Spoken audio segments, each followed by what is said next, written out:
Hello, everybody. I just want to touch base here about this acid spill.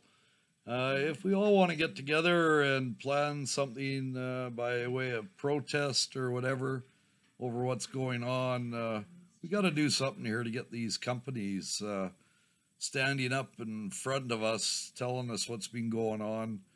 Many of us have had losses. Myself, I've had three vehicles. As a lot of you know, being pretty vocal on Facebook and stuff, trying to get it out there. Uh, with just about 4,000 people that have had losses, we should be able to garner a big group of people. I would hope, anyway. Some people have been treated well, others haven't. But I think even the ones that have been treated well, you got to start to stand together here, or we're not going to get anywhere. I really don't see where our city council has been helping in a viable way. The odd little press release and that, not wanting to attend meetings for whatever the reasons. I really think that we have to pull together here as a community, not just Trail, Roslyn, Warfield, Fruitville, Montrose, all the surrounding areas. We've all had losses, and what about the people that were traveling through that maybe don't even have a clue? Media coverage on this has been in short supply, I would say. You got to wonder if they being told to hush up or what. None of these companies seem to want to come forward and actually discuss reasons, what happened, why it happened, what they're going to do. ICBC has been doing claims, and that family, Allstate, all these insurance companies all have many write-offs. So yeah, and the latest one is tech stickers on a window kind of makes you ineligible. While I agree that people working up around that area probably have had acid thrown on their vehicles from working up in that area, but still they should be entitled to some insurance. Now, if that means tech is responsible for the people working up there to be covered in some way or somehow, unfortunately, that's the situation that's going to have to be deemed by all this. Um, I can kind of understand ICBC's stance on that now. Unfortunate as it is, those people still have to drive through areas to get to work. Some of the bigger majority of people that live in the area that drive on the highways to get to work and back. So there is the possibility that some of that acid did add to their problems. Um, it's hard to see people like I live right next door to ICBC. Their one driveway is 12 feet away from me on Highway Drive, and to see people going in there, not knowing what's going to happen, to come back, see their cars either no plates and being told they're written off, or yeah, your vehicle's fine, here it is. You got to kind of think about the ones that really can't afford their losses. You got to feel sorry for them. I've seen so many people coming out of there crying and upset, totally frustrated with the whole situation and not knowing who's going to do what. And then you get the fact that ICBC then tells you if your vehicles are lost, well, you got to pay the deductible, three, $5, or $1,000, whatever it may be. That comes off your check. Some people have been treated really well, other people not so well. So it kind of makes you wonder how it all works. But in the end, we all suffer losses. We all end up being put deeper into debt in cases, and you got to think of the money they're making here as far as ICBC and the provincial government.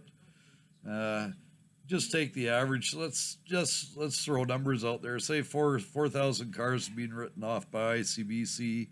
Uh, we'll say $300 deductible for each one.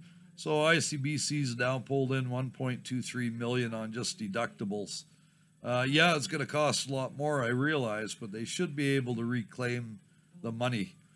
Uh, so, are we going to get back our deductibles? Nobody's saying yes or no for sure. And if we are, the thing to consider is that deductible that we paid, if we are going to get them back, they should also be paying us interest on our money. They've taken our money to hold to see what happens. So ICBC should have to, by rights, pay back every person the deductible they paid plus interest from the date of the loss. I would see that as the proper method for this to be done. Just my point of view. I don't know how others feel, but I think that would be the fair thing for the ICBC to do.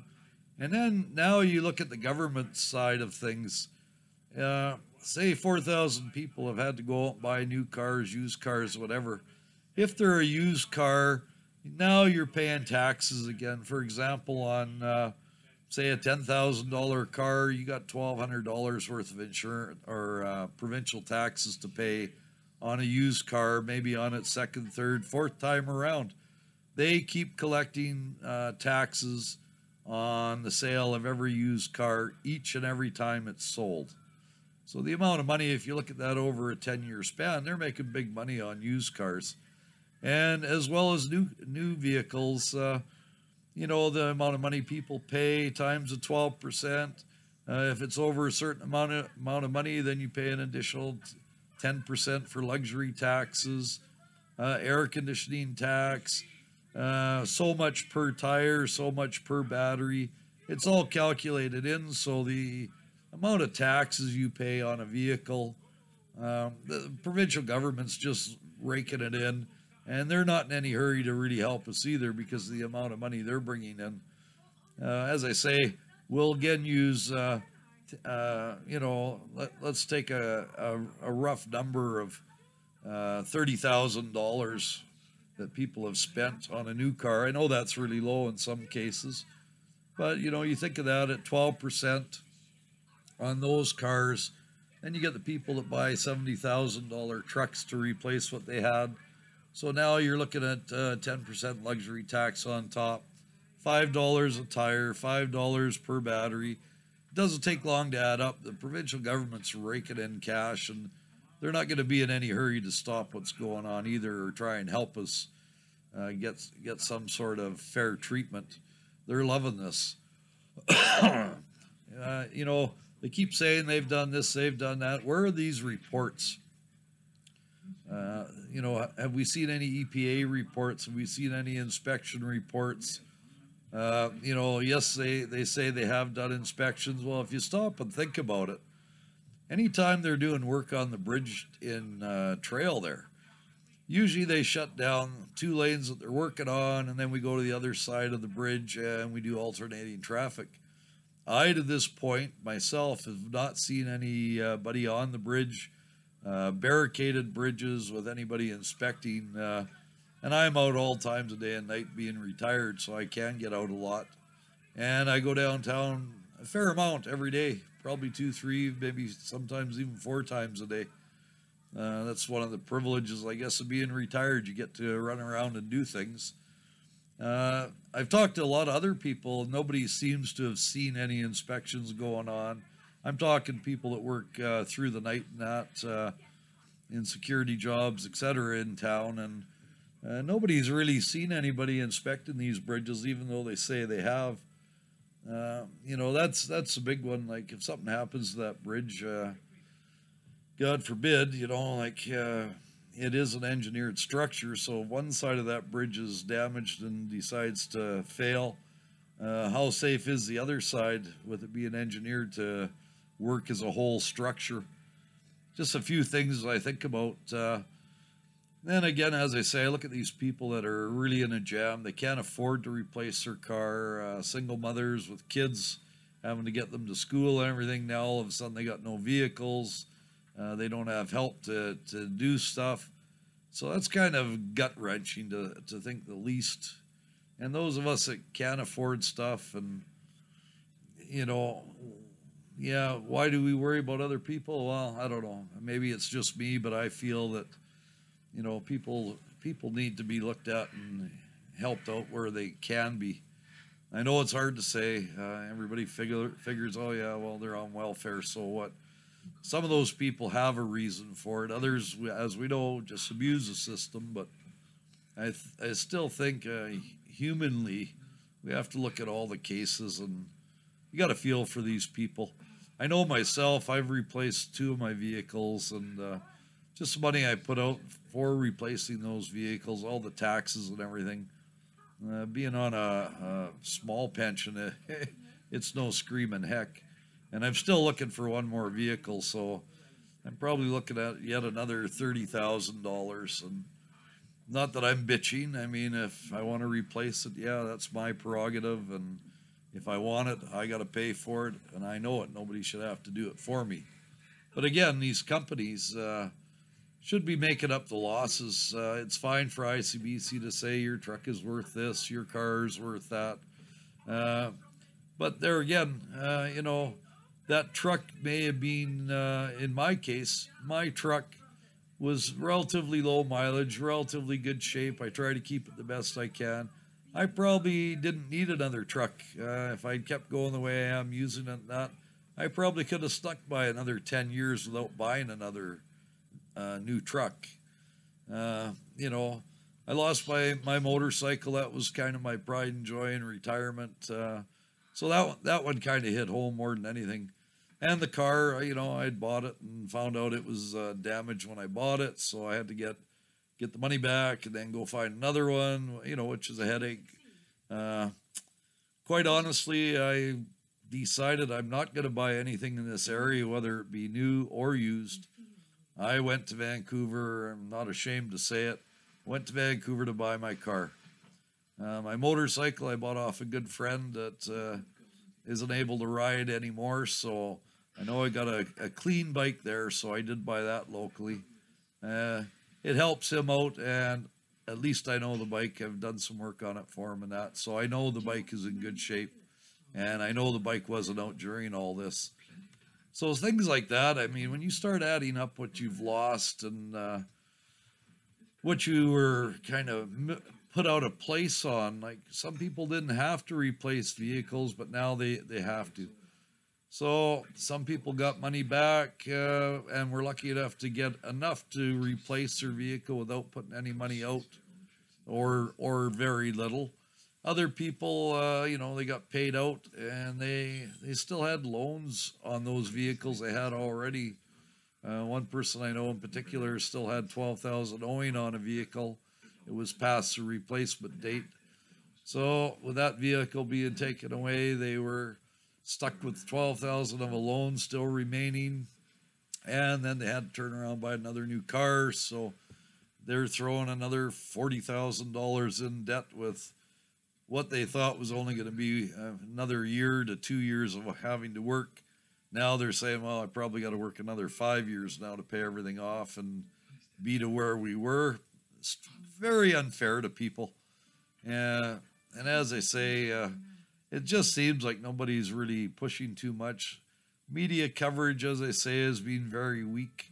You got to think about all the people that travel through here from Washington, Idaho, heading to Calgary, Cranbrook, wherever.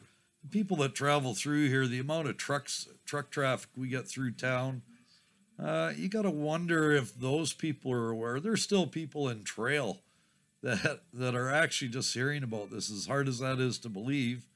They didn't realize that anything was going on until they started seeing all the cars at ICBC, wondering what's going on. Like, as I say, living so close to ICBC, it's kind of like a hub of inquiry around my place. If I'm out in my yard, I get people stopping asking what's going on. So you got to try and explain a bit to them. Then I've talked to some people that will not and do not want to take their vehicles in because they know they went through the acid and they know that they're going to have issues, but they don't want to take the chance of losing their vehicle, number one, because they like them, whatever the reason. Number two is they say they could not afford to replace the vehicle. And to those people, all I can say is, if you're not worried about your own safety, take a minute and think about the safety of everybody else in town. Hypothetically speaking, your steering axle breaks or something, your car veers off. and hits another car head on, and luckily you survive, but maybe you killed your neighbor and their two kids or something, or maybe you killed a pedestrian walking down a road, or something. You got to stop and think about everybody here. It's not just about you. Please take your vehicles in, get them checked. And if you lose it, I'm sorry. A lot of people in your spot have done the same. It's for the safety of everybody in this area. It's I understand that you maybe can't afford it, or you don't want to spend the money, or you really love the car. I mean, yeah, I'm the same way. I love my motorcycle. I love my truck. I didn't have my car long enough because I'd bought it and found out it was damaged, so I had to get another one. But when you stop and think about it, it's the other people that you got to think of too. Or for your own family's sake, you're driving along the highway, something happens, and you roll down into a ditch, you get killed. Now you left your family stranded. They haven't got you. Was it worth the price of a vehicle? Stop and think about it. Is that vehicle really worth the cost of somebody's life? Yeah, hypothetically, something, maybe nothing will ever happen. But if it does, how are you going to feel if you survive and find out you killed a family of four or something? I wouldn't want to be in that situation. And I'm sure I wouldn't want, because I was afraid of losing something or whatever else.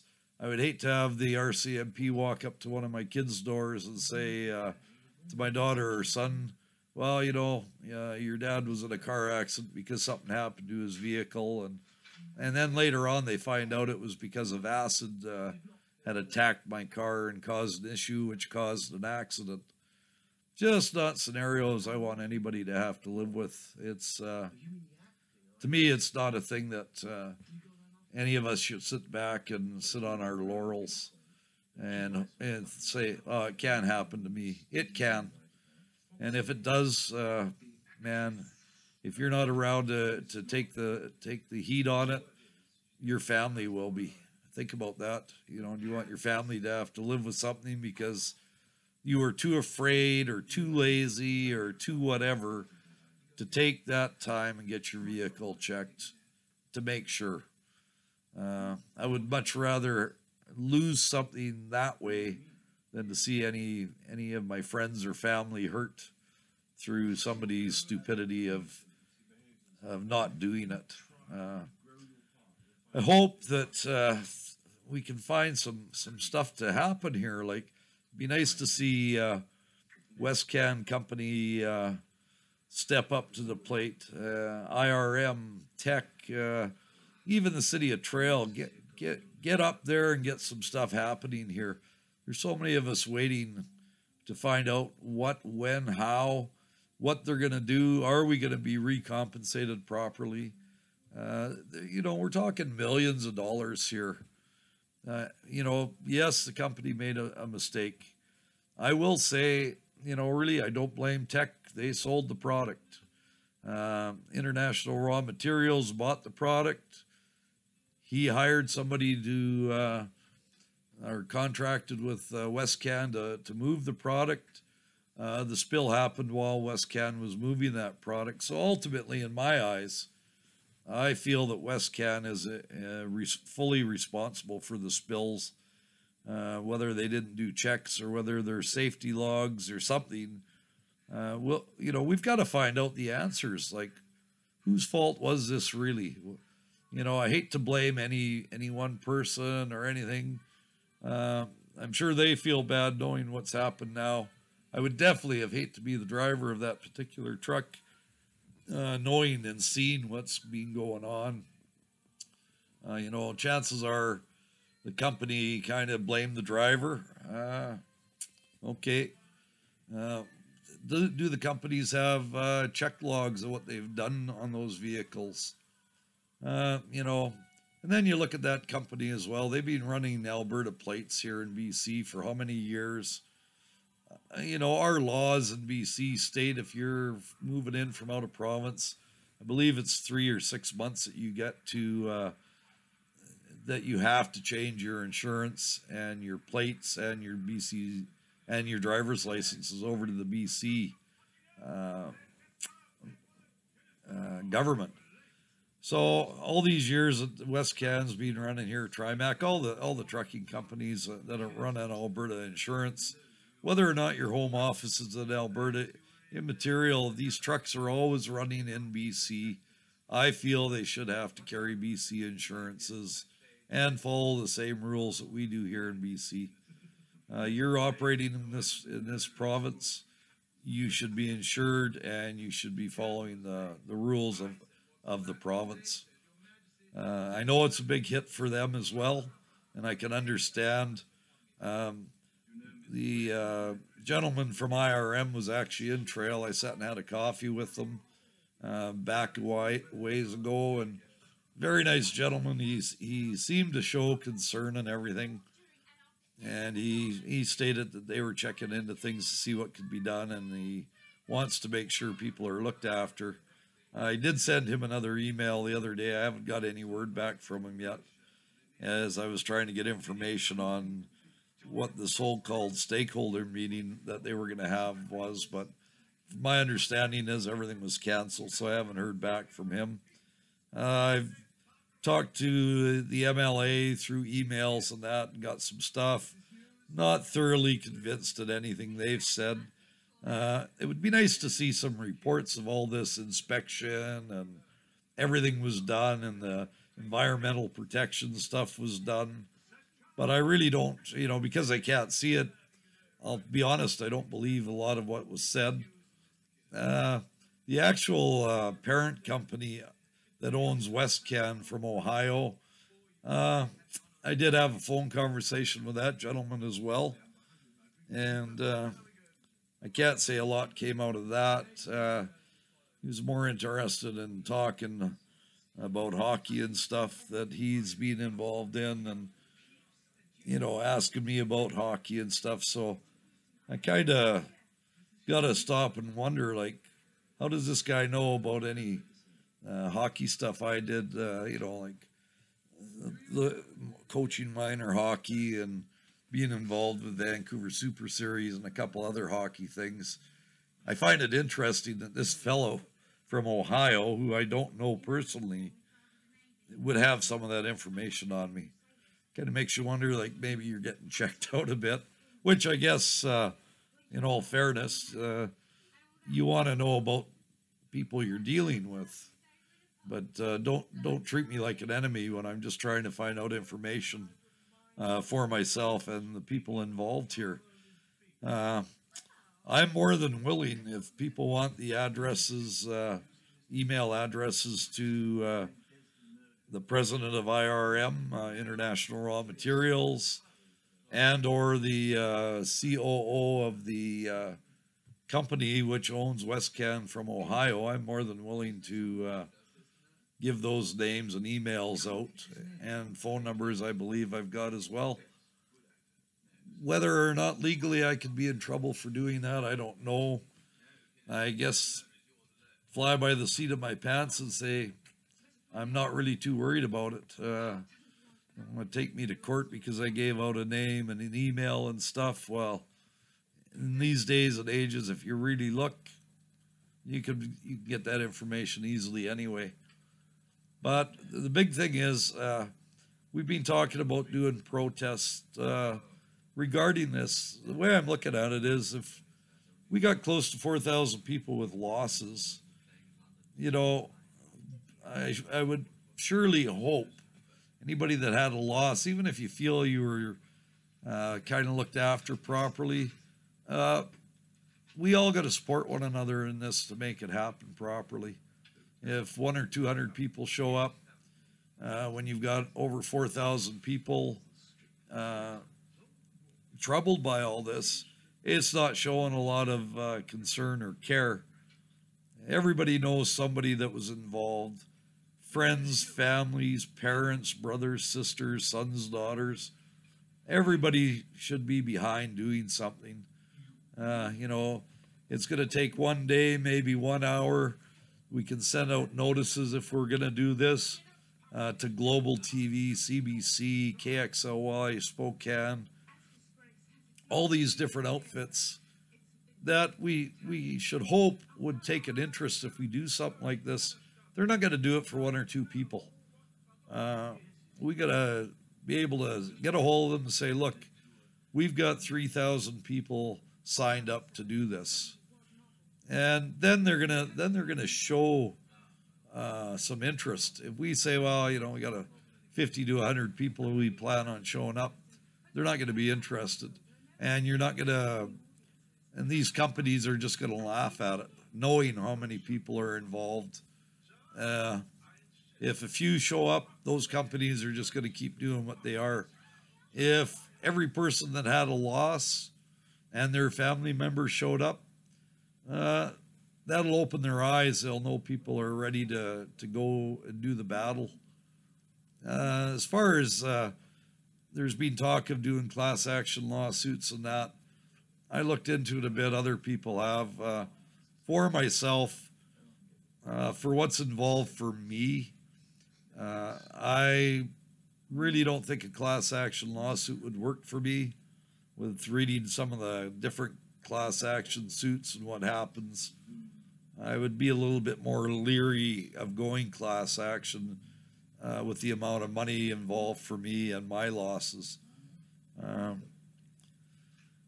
few of the things I read, it wouldn't work for me. I'd be too leery that if the judge was to decide that everybody's to be treated equally, you know, I could lose bigger money by being in a class action suit than if I went on my own with a judge and those people on the other side. And I say to the judge, look, I've lost X number of dollars, and, you know, I'd like to be made whole or somewhat whole, you know, to cover my expenses. And expenses, I mean, yes, I went out of town to buy a car. Did I have to? Probably not, but I'm leery to buy anything here. I don't care if it's new, used, whatever. As I say, I bought a motorcycle from a friend, but I know that motorcycle was not out during all this, so that's the only way I felt safe. So, yes, I bought my car in Vancouver, and I will be buying my truck in either Vancouver or Calgary as well. I just will not take the chance. You hear stuff of acid tests being done at this place. Yes, your car is going to be written off, and then next thing, the people end up getting called to go to ICBC. ICBC says no, it isn't. So, you know, I don't know how to handle that. I know all of mine were said yes, they're written off. My motorcycle, the fella came from Vancouver to inspect it from my private insurance company, and they were very good. You know, am I overly happy? Not really. What I got versus what I got to put out. You know, if I was to go and replace exactly what I had, yeah, I'm way short. The bike I got is a great bike, but it's still not what I had. So, you know, you got to look at that situation.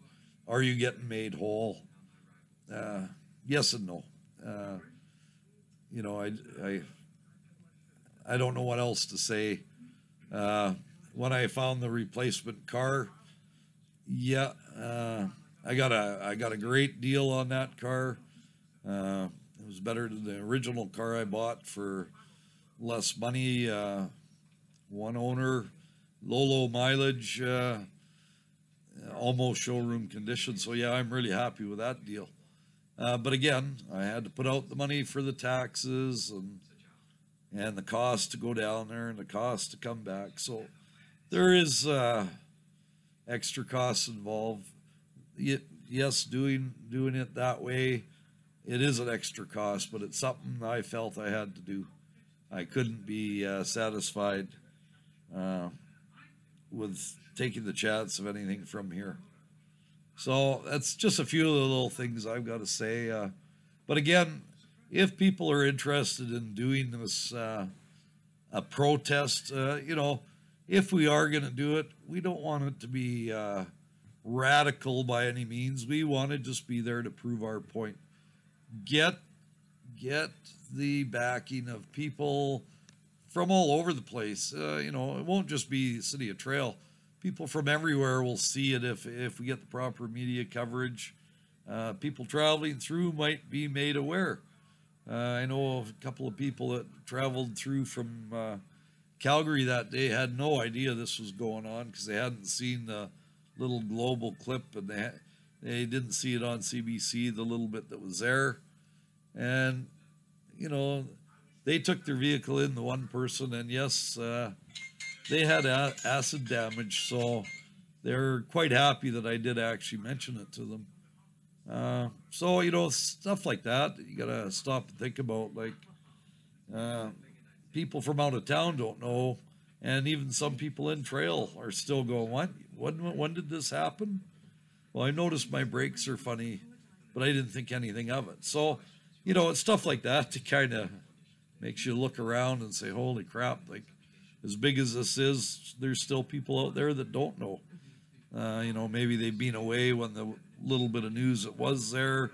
They look at the paper and they wonder what these little releases are that don't seem to make any sense to them. But I think if we turn around, we can all work together. You know, whether you don't like me, I don't like you, whatever. We got to throw all that aside, and we got to work as one. If we don't work as one, we might as well forget about it. And this company will get away with everything, and we're left holding the bag. You know, this cost is not going to be paid solely by people from trail. This insurance claim is worth millions, and ICBC will be probably putting rates up to every person living in BC. You know, it's not going to be an easy thing. You know, we'll probably see our insurance go up. You know, I don't know, I'm guessing, but I'll bet you we all look at a 30% raise in insurance costs. You know, is really something to look at, and really something you have to look at yourself and say, if I don't help with this, it's my own fault. We have to stick together. We got to make a plan. Everybody, you know, talk about stuff between your friends, family, whatever. And like quite a few of us are on Facebook saying stuff. Yeah, some people have said I'm overdoing it. Maybe I am. One guy called me an a-hole. I got big shoulders. You know what? Really don't care. I'm just going to say to that person, you want to say that, that's fine. But just think, if you didn't have one, fella, you would die. So yeah, just a little bit of fun there.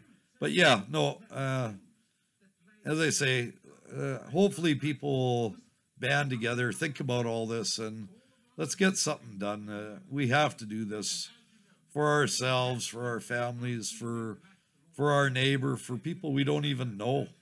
I think we got to stick together, whether you're in agreement or not.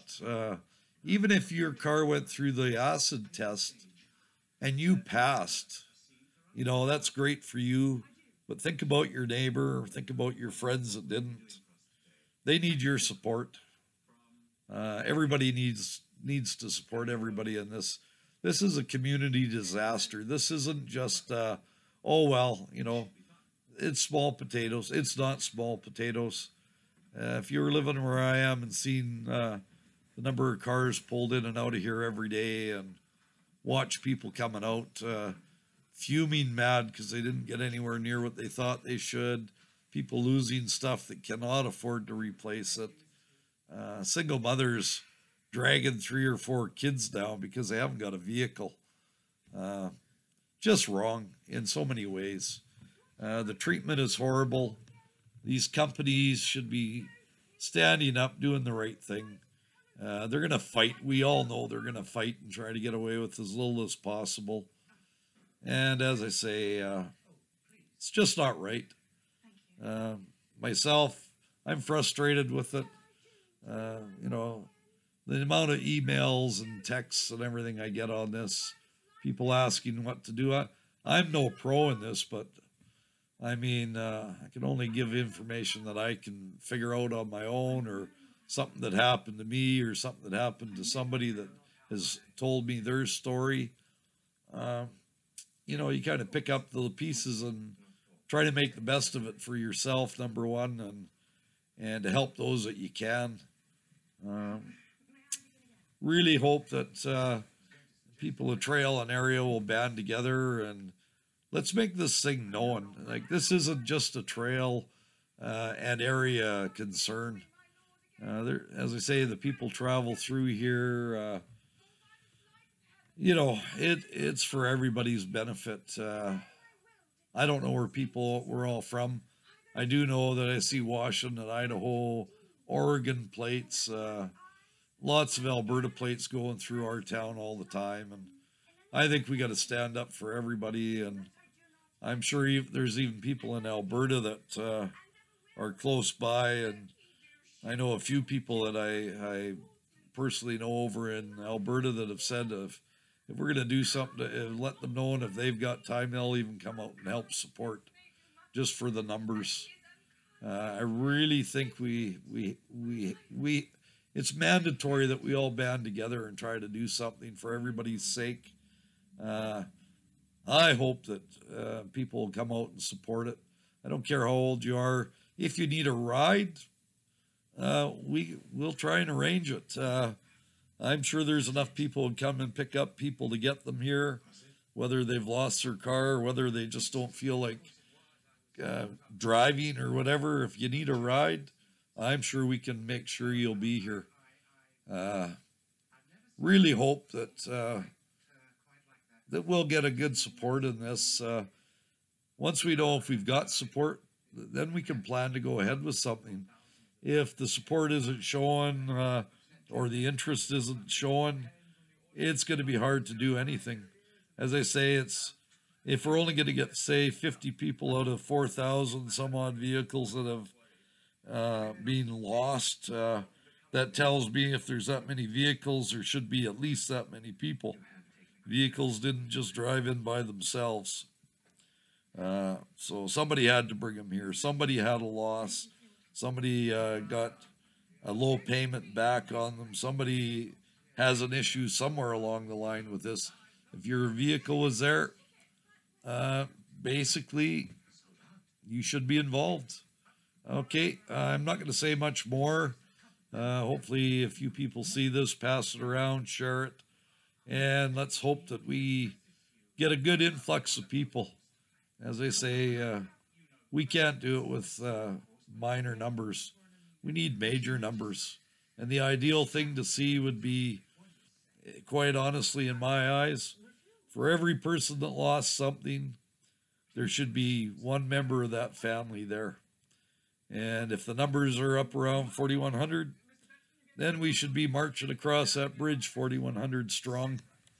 And let's see, doing that, we should have our city representatives there backing us as well, not hiding, not saying the little they have. Put your big boy panties on and get out there and help the people that elected you to be there. Yes, some of you aren't running again. That's fine, but show some bloody support. Do more than what you have been. The election is coming up again. Uh, and I think the voters are really watching this close. So if you are running, it might be a really good idea for you to get out and actually do something. Don't sit back and figure you're going to get in on your laurels or your family names or anything else.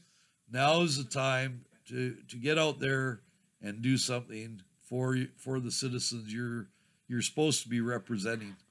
Not just one group of people or your own little innuendos and stuff that you're in there for. Stand up, do the right job. People voted you in there. City of Trail taxpayers pay you to be there, supporting them, doing for them. Please get out there and do something.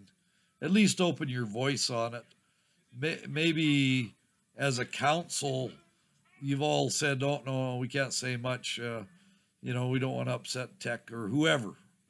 It shouldn't be about upsetting anybody or any one business or anything in town. This isn't about one business. This is about the citizens. Uh, if that one business doesn't like it, I'm sorry, but it's not just about your business up on the hill. Uh, People working there, yes, I know you're worried about your jobs and that. I can understand that. But there again, uh, you know, we got to stick together no matter what. Uh, if there's a big thing and Tech Dominco's involved, tech, whatever you want to call it, yeah, I understand that they're worried about it too. Very understandable. But there again, uh, be part of the solution. Don't try and hide stuff. It's not good for the citizens. It's not good for your workers. Uh, just not good all the way around. You guys are supposed to be the pillar of this community. You guys should be fighting tooth and nail for everybody. Uh, you know, please, people, take time, consider your options, and let's hope to see you there. Thank you. Bye bye.